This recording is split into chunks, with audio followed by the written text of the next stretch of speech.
Assalamualaikum warahmatullahi wabarakatuh. Saya Muhammad Faris Daniel bin Muhammad Fazli daripada program 1DAB. Baiklah, hari ini dalam video ini saya akan melakukan simulasi lita kolektor emitter ataupun lita BJT. Baiklah, dalam video ini saya akan melakukan dua jenis simulasi. Pertama ialah simulasi pengiraan VC, VB dan VE, manakala saya akan melakukan simulasi gelombang input dan output. Baiklah, di hadapan ini merupakan lita skematik untuk lita BJT. Baiklah, di hadapan ini merupakan senarai instrumen ataupun komponen yang akan kita gunakan dalam lita BJT di aplikasi Proteus. Baiklah, pertama kita ada VCIN. VCIN ini menggunakan amplitude 30M dan frekuensi 1 kHz.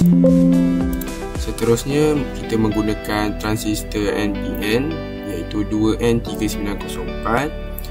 Ketiga, kita menggunakan perintang R1 iaitu nilai 22 kOhm. Seterusnya R2 nilai 6.8 kOhm. Seterusnya RC iaitu 1 kOhm. Seterusnya RE 560 ohm. Selain itu kita juga mempunyai C1 iaitu 1 mikrofarad. Seterusnya C2 10 mikrofarad dan akhir sekali C3 1 mikrofarad. Baiklah, di hadapan ini merupakan lita BJT yang telah siap pendawaian. Baiklah, sebelum melakukan simulasi saya akan terangkan fungsi setiap komponen yang ada pada lita BJT ini. Pertama ialah VCC 12V. Ia merupakan sumber bekalan DC utama yang membekalkan tenaga kepada keseluruhan lita transistor.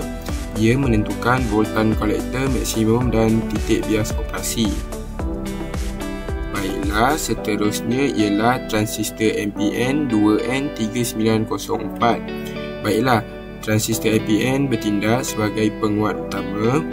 Ia menguatkan isyarat voltan kecil iaitu Vin pada terminal asas menjadi isyarat lebih besar di terminal kolektor.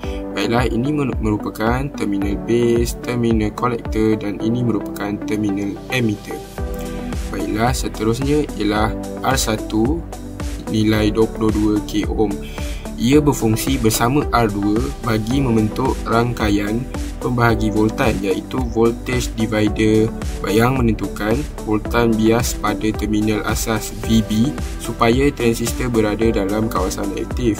Sama juga dengan R2, ia berfungsi bersama R1 untuk menetapkan tahap bias asas transistor bagi kestabilan operasi DC.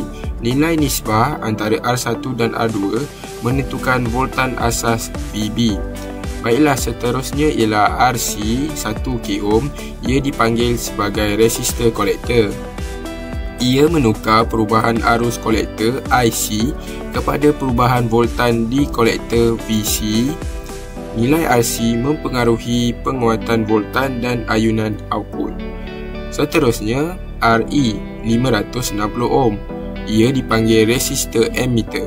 Ia memberikan maklum balas negatif DC yang menstabilkan arus transistor terhadap perubahan suhu atau variasi transistor. Baiklah, seterusnya C1. Ia merupakan kapasitor gandingan input. Ia berfungsi sebagai menghalang komponen DC daripada sumber input masuk ke transistor. Tetapi ia membenarkan isyarat AC Vin melalui ke terminal asas. Seterusnya ialah C2 10 mikrofarad.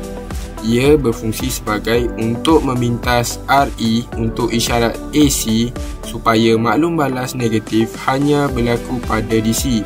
Ini memastikan penguatan AC lebih tinggi. Tanpa C2, gain akan menurun.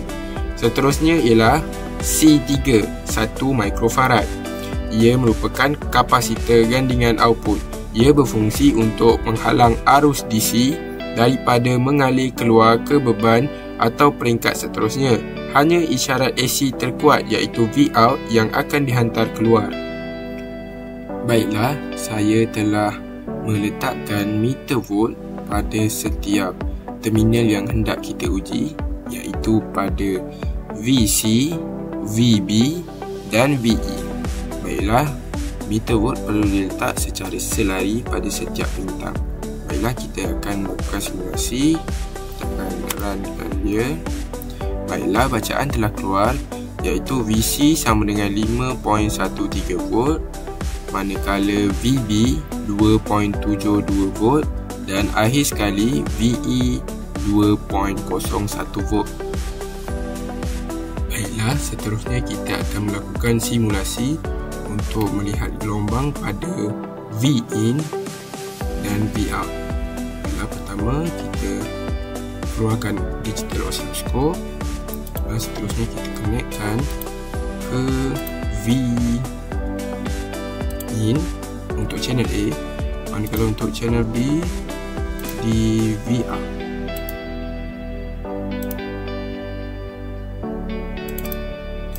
Baiklah, seterusnya kita runkan simulasi dan klik pada debug digital oscilloscope dan kita lihat pada channel A dan channel B. Kita kecilkan sedikit supaya mudah lihat graf.